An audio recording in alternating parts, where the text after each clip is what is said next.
when God closes a door, God opens a better, a bigger door for you. Amen?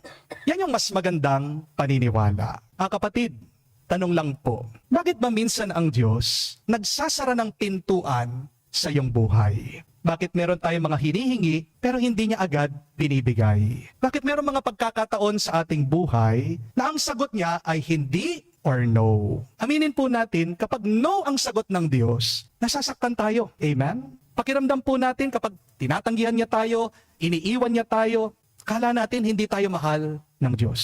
Pero mga kapatid, mali ang basa natin sa no ng Diyos. Because no, spell no, N-O, is actually an acronym. N-O, tandaan niyo po ito ha, ibig sabihin, new opportunity. Kayo nga po, new opportunity. N-O, no, also means new option. Kayo nga po, new option.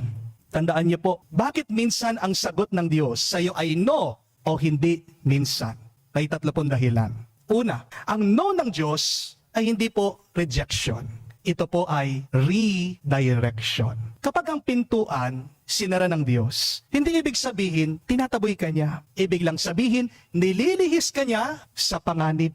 Parang ang mabuting pastol. Ang pastol, hindi niya hahayaan ang tupa na pumasok kahit saan. Minsan, haharangin niya ang kanyang mga tupa, minsan itutulak pa ang kanyang mga alaga. Hindi dahil galit siya, o hindi dahil may bangin, o hindi dahil merong mga asong lobo, o baka naman ayaw niyang mapunta ang kanyang mga alaga doon sa mga matinik na halaman. Ang no ng Diyos sa iyo ay pagbibigay ng bagong landas. No is not a rejection, it is a redirection. Pero pangalawa po, ang no ng Diyos ay proteksyon. Hindi po ito parusa. Sabi po ni Jesus sa Ebanghelyo, I am the gate. Siya daw po ang pintuan. Ibig sabihin, hindi naman lahat ng pintuan ay mabuti at para sa iyo.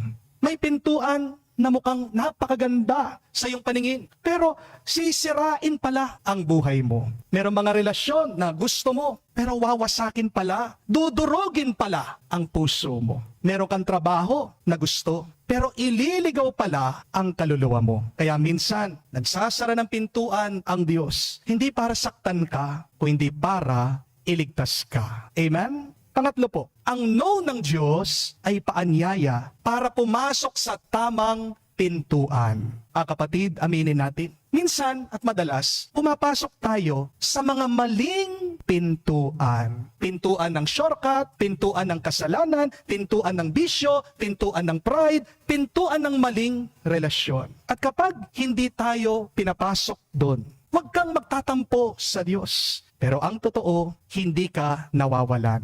Nililigtas ka lang niya. Dinadala ka ng Diyos sa mas magpapabuti pa sa iyo.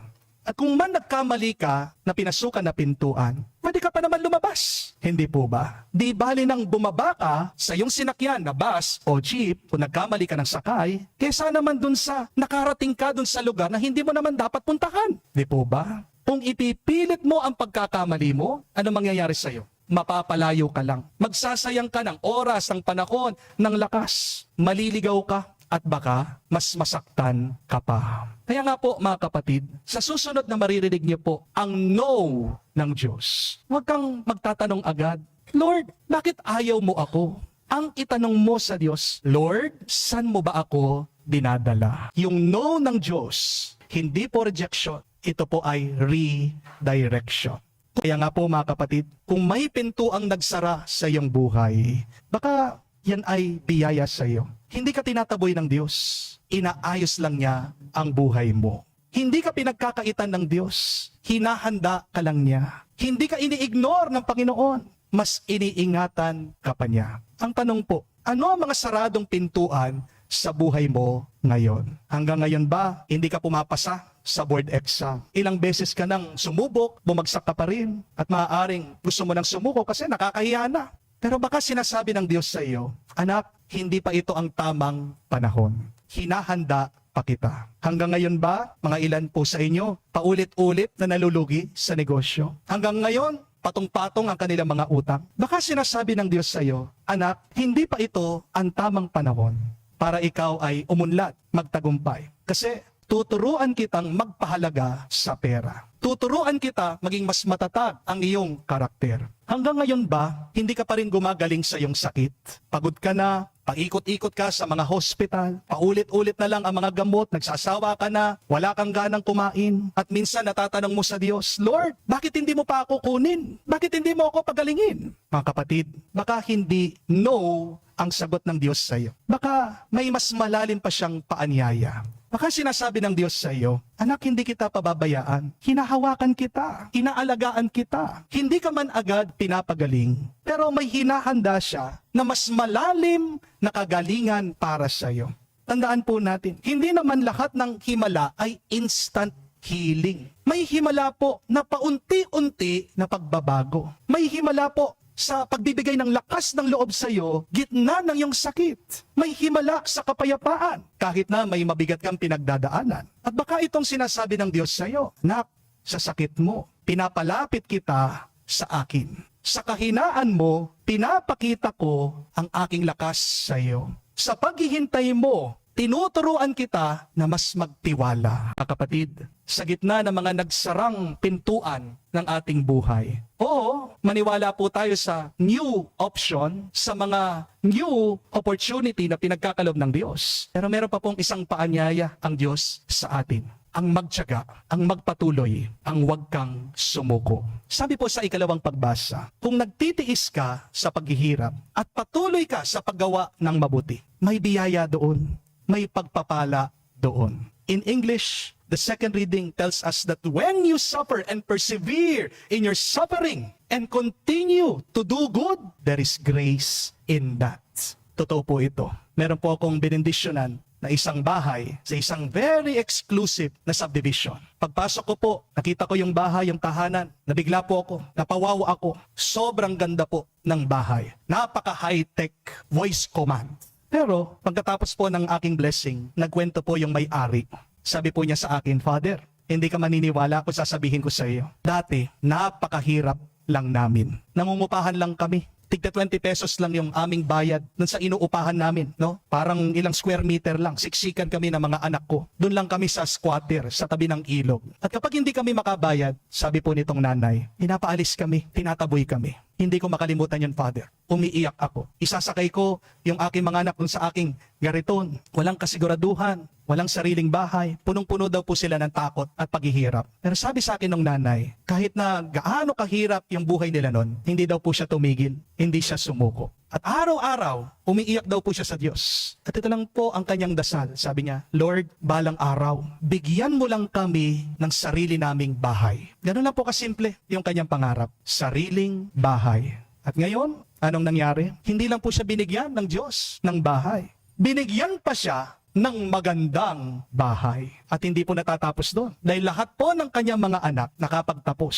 At yung iba, nasa abroad pa. Kahit na yung trabaho daw po niya, tindera lang noon. Ito po ang katotohanan. Kung magtitiis ka, maghihintay ka, may biyayang naghihintay para sa iyo. Kaya ang tanong sa atin, sa mga saradong pintuan ng buhay mo ngayon, susuko ka ba o pagpapatuloy mong lumaban? Dahil magbubukas ang pintuan ng langit sa mga nagpupursige, sa mga naniniwala, sa mga nananampalataya sa Diyos. Amen? Kung hindi ka pa pumasa sa exam, hindi mag-aral ka pa. Kung paulit-ulit na lang na nalulugi ang negosyo mo, magsipag ka, sumubok ka muli. Kung hindi ka pa rin gumagaling, magpahinga ka pa. Huwag mong i-stress ang sarili mo sa kakaisip. Kung hindi pa nagbabago ang iyong sitwasyon, edi humanap ka ng ibang daan, ibang paraan. Dahil ang mabuting pastol, hindi ka niya iiwan sa gitna ng iyong paghihirap. Hindi ka niya pababayaan sa gitna ng iyong paghihintay. Sa halip, ginagabayan ka niya habang ikaw ay nagtitiis. Kapatid, kung may pintuan na nagsara sa iyong buhay ngayon, relasyon man, trabaho man, pangarap mo, huwag ka matatakot. Dahil sabi ng ating Panginoon, I am the gate. Yun yung pinaka-importante. Siyang pintuan, siyang magbubukas para ikaw ay pagpalain, makatanggap ng grasya. Kung siyang pintuan na papasukan mo, hindi ka maliligaw, hindi ka mapapahamak, at hindi ka mawawalan. Dahil ang pastol na sinusundan mo, nadalhin ka niya hindi sa kapahamakan, kundi sa buhay na ganap. Kung may pintuan na nagsara sa iyong buhay, pagpatuloy mo, magtiwala sa Diyos. Tanggapin mo ang bagong direksyon.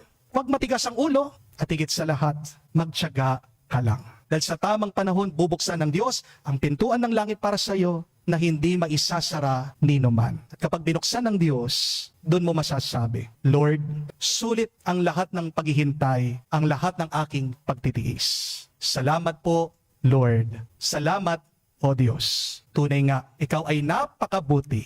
You are so good, sobra-sobra. Amen.